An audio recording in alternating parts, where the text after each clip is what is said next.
We're back with Simone Cruer, the demo diva, for our next edition of Demolishing Barriers, brought to you by Scott Equipment. So Simone, welcome back, and who are we meeting today? We are meeting Karen Roy, Miss Wheelchair America, if you can believe there is such a thing, and it is all based on advocacy. So she's got a fantastic story. Wonderful, and this story is truly inspirational. Take a look.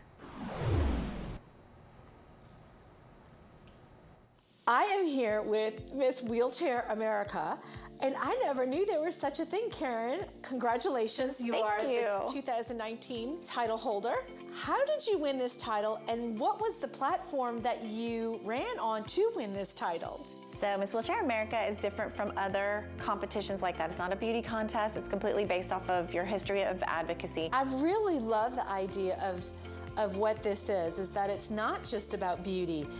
Even though you say don't underestimate my vanity. I love that. Yeah, the reason that this is my platform as Miss Wheelchair Louisiana and then eventually as Miss Wheelchair America was all about the technology that's kept me healthy. And the doctors told me in the very beginning, they said, you know, honey, why do you even want that standing stuff and all that? You're not going to use it. It's not going to make you walk again. And I said, don't underestimate my vanity. I was like, if I can keep my legs looking good, you have no idea the depths that I will go to make that happen.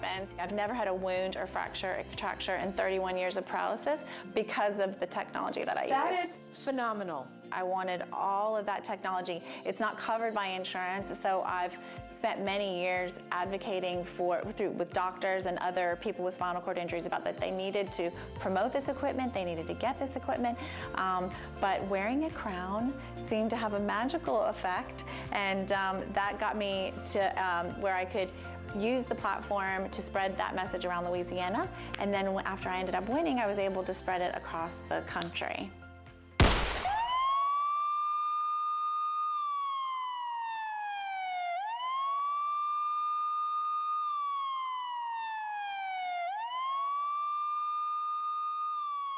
Can you tell us about the night? What happened that fateful night?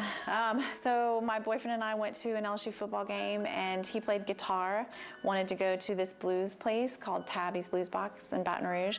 And we had listened to music, we were leaving, my car had been broken into, and when I noticed the car had been broken into, I said, well, I guess we should call the police.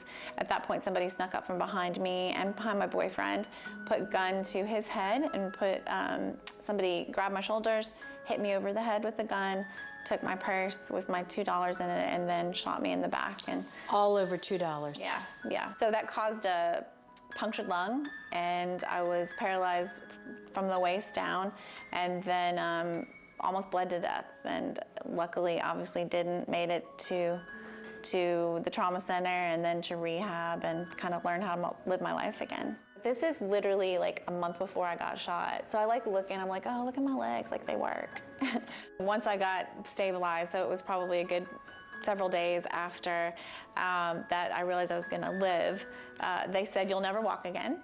And I said, okay, well, can I still have children? And they said yes.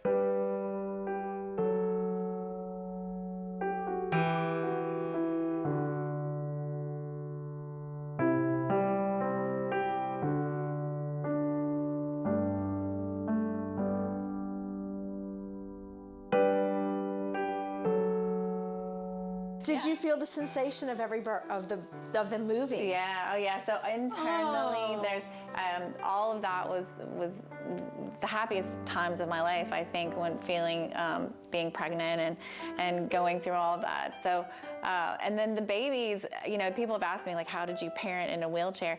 Honestly, you get really good at like grabbing a piece of their clothing and getting to them. I think that people think that they can run away from you. I mean, they can only get so far.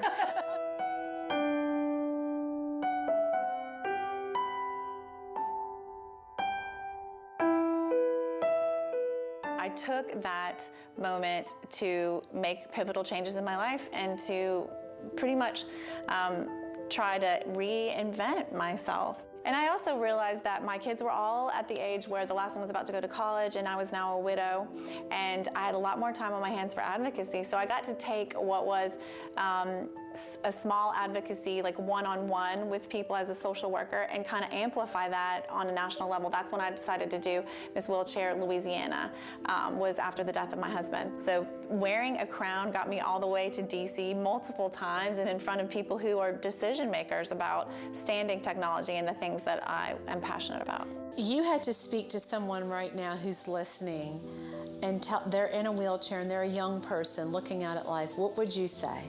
I would say that your life will be beautiful if you want it to be. You get to make that choice. So something that might have been meant for evil can be made to be a beautiful thing.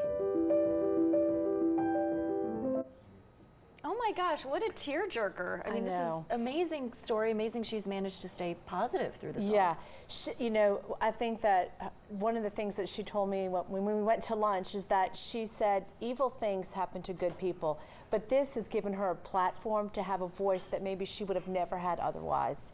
And so those, I think, out of something so tragic has come something so good.